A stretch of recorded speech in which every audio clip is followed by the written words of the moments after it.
It would appear we have another video unrelated to my Tolkien speedrun. My first Wheel of Time video to take up my time. Is that funny by any chance?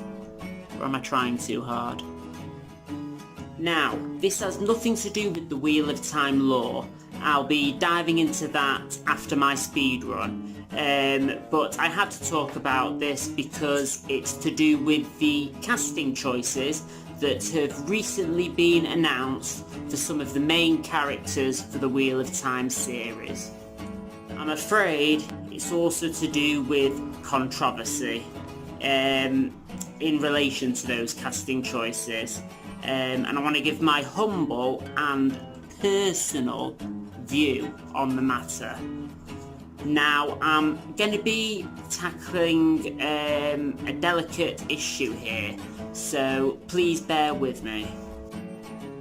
Now, that issue is racial diversity in film and TV. This is never easy to talk about, so I hope I'm not treading on thin ice.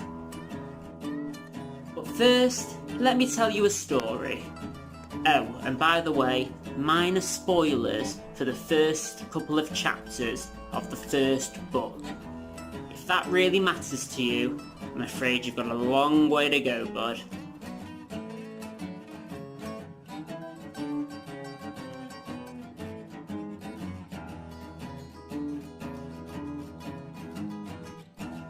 This is a story that makes absolutely no sense.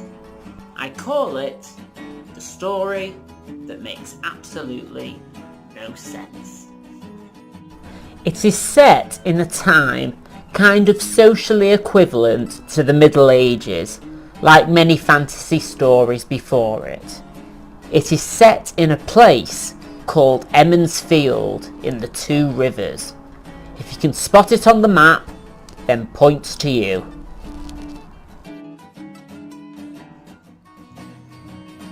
Randall Thor. He was a head taller than anyone else in the district. Grey eyes and reddish tinge to his hair came from his mother. She had been an outsider. He had explored into the sandhills once, even to the foot of the mountains of mist. Him and his closest friends, Matt Cawthorne and Perrin Ibarra, a lot further afield than most people in Emond's Field ever went. To them, a journey to the next village was a big event. The Westwood, in plain sight of Emond's Field, only the hardiest men farmed in the Westwood. The Congars and the Coplins, the two families were so intermarried, no one knew where one and the other began. Like most Two Rivers folk, Rand had a stubborn streak. Outsiders said it was the prime trait in the Two Rivers that they could give mules lessons and teach stones. Outsiders found it funny that the road had one name to the north, another to the south. It was good enough for Two Rivers people. Unmarried women would dance the pole. Unmarried men sang. It was an excuse to sing and dance, I bet it was. Nobody in Two Rivers needed much excuse for that. And, if rumours could be believed, a grand display of fireworks was planned. It had been 10 years since the last display, and that was still talked about. Matt Cawthorne crouched behind the cart. Hello, mirrors. Matt's brown eyes twinkled with mischief as usual. You like to get in the way, don't you? We have strangers in the Two Rivers last evening. What would the Shepherd of the Night be doing in the Two Rivers? Watching farm boys? Dad thinks he's a sheep stealer or a chicken thief. Rand could remember only 2 gleemen coming into the Two Rivers in his whole life. Emond's Field would be talking about this festival for 10 years off. Worry was not uncommon for the village council these days, not in Emmonsfield. Who knew what Tarrant Ferry folk thought about anything? Many of the wine barrels were marked with chalk in Branal Veer's hand, what peddler had brought them and in which city they had been made. Have you seen this? This is what I've got to work with. Bloody cats. So cute. Peddlers and even merchants sometimes brought brandy or ale from outside, but it was never as good and cost the earth. The strangers, his cloak is green or maybe grey. It changes. It seems to fade into wherever he's standing. Hers is blue, like the sky, and 10 times fancier than any clothes I ever saw. She's a high-born lady, like in the stories. I never saw horses so tall or sleek.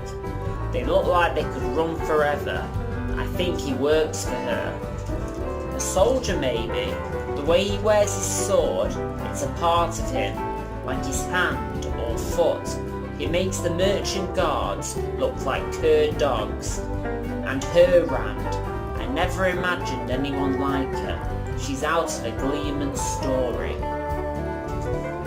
Except for merchants once a year to buy tobacco and wool, and the peddlers, outsiders never came into the Two Rivers, not this far south, and it was a good 5 years since. Look at this. Bloody typical. Are you enjoying this?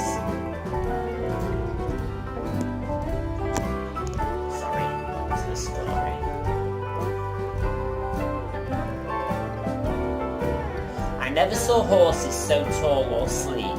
They look like they could run forever. I think he works for her. A soldier maybe. The way he wears his sword, I've already read this, haven't I? Good, no, Gleeman story.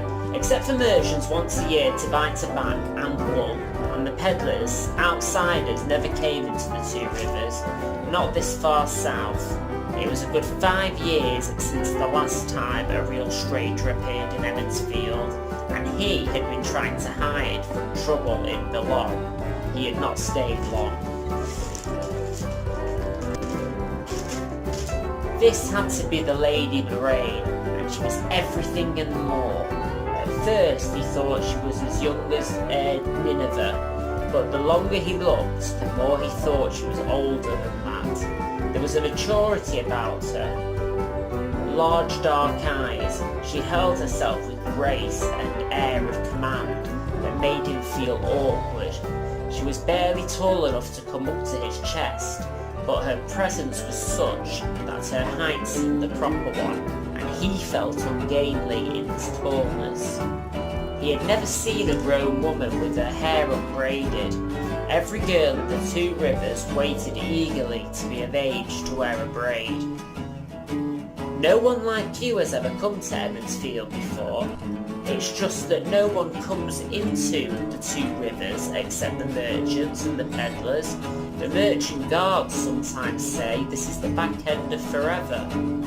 As she left, a tall man Ran had not noticed before moved away from the front of the inn and followed her, one hand resting on the hilt of his sword.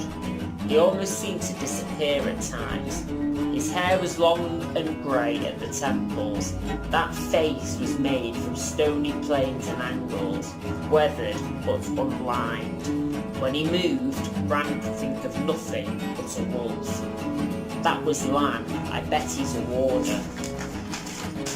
Don't be a fool. Warders are just from stories.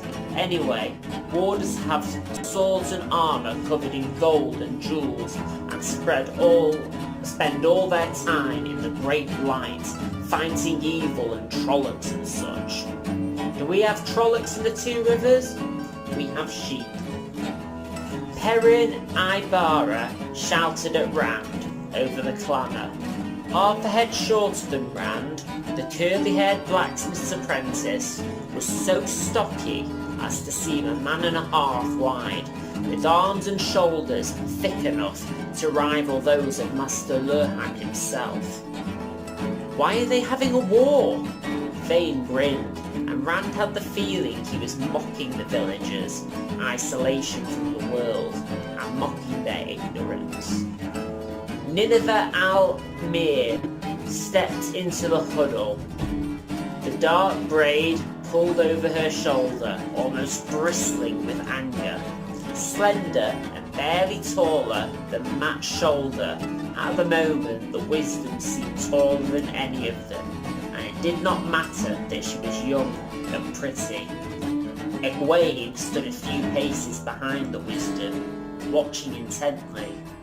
Of a height with Nineveh, and with the same dark colouring, arms crossed beneath her breast, mouth tight with disapproval, her big brown eyes held no laughter now. Here's a quick video showing the actors they've chosen to play the roles they've cast currently.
So what's the point of this nonsensical story?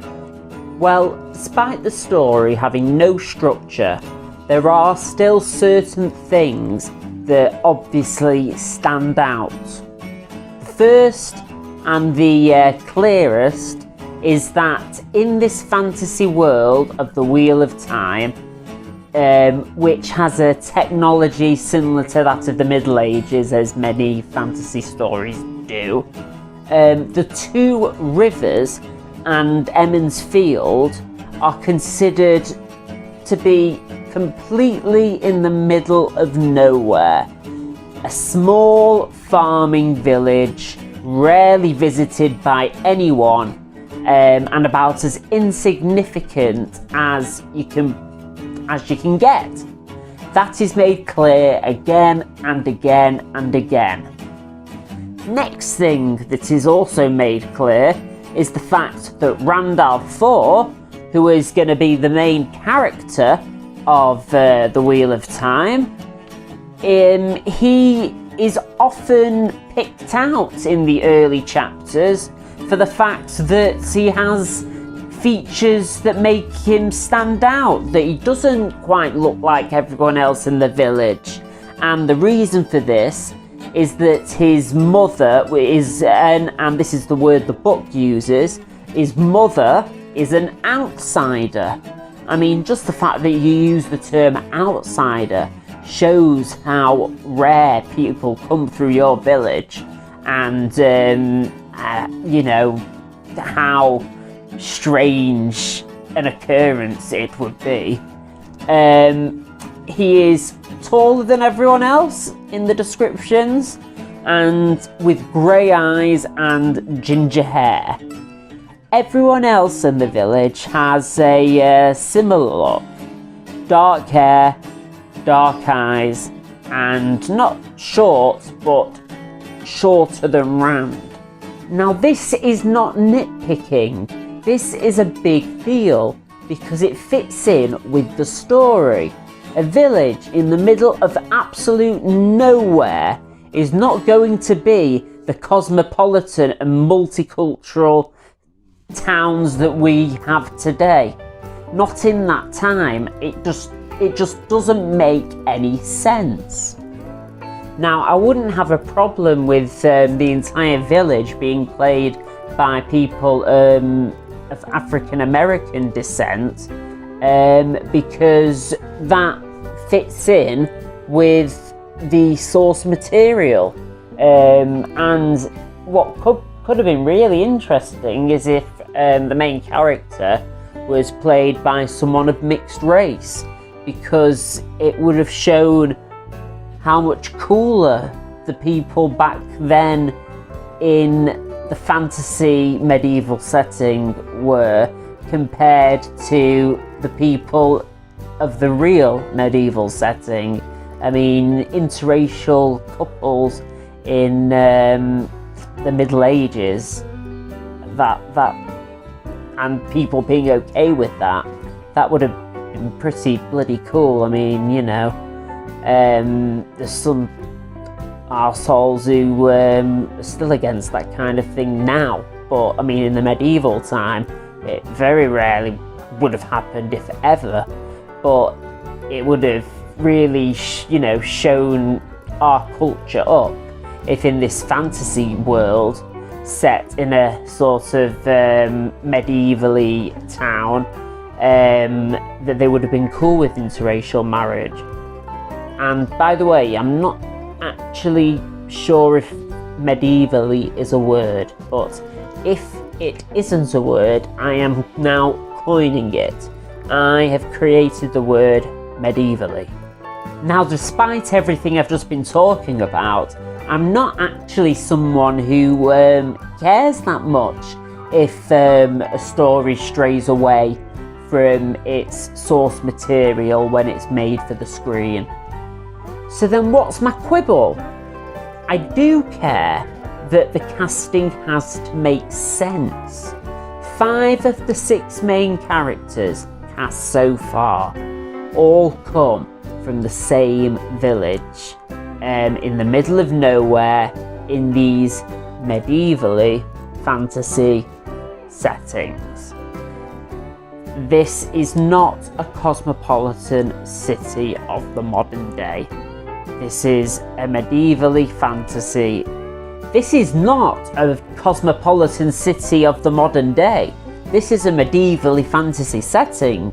You know, a place with swords and stuff. Plus, it's not as if the source material doesn't provide the possible opportunity for a multicultural cast. There are 14 books. There are 2,782 named characters. And I know that to be an absolute empirical fact because I read it on Wikipedia. So we're meant to believe that in this Two Rivers place, this tiny little village, there are 3 African Americans in our party and 3 white people. That is just no. Oh, and by the way, the dude who's playing Perrin, he's really going to need to bulk up if he wants to get into that role, because he is described as having the muscles that make him 1.5 men wide. So he's going to have to get down to the gym a fair bit. I now have this image in my head of the actor playing Perrin with 2 giant CGI arms just attached to him in a sort of Tekken or old school fighting game fashion. That would be pretty cool. Anyway, that is all really. Moraine is the only one I've not talked about. She's got no problem with her casting. I mean, she's a fine choice with her Aryan features. That is a joke. That is 100% a joke. I am not a Nazi. I have never been a Nazi. I did not plan on becoming a Nazi in the future. Joke. But yeah, she was cast quite a while ago, and I've not got any problem with her casting choice whatsoever. So yeah. Well, that's it on the casting. On the Wheel of Time side of the channel, there will be lore videos coming out just as soon as I've finished this speed run of this 30,000 year Tolkien history, which ain't half taking a bloody long time, I'll tell you that.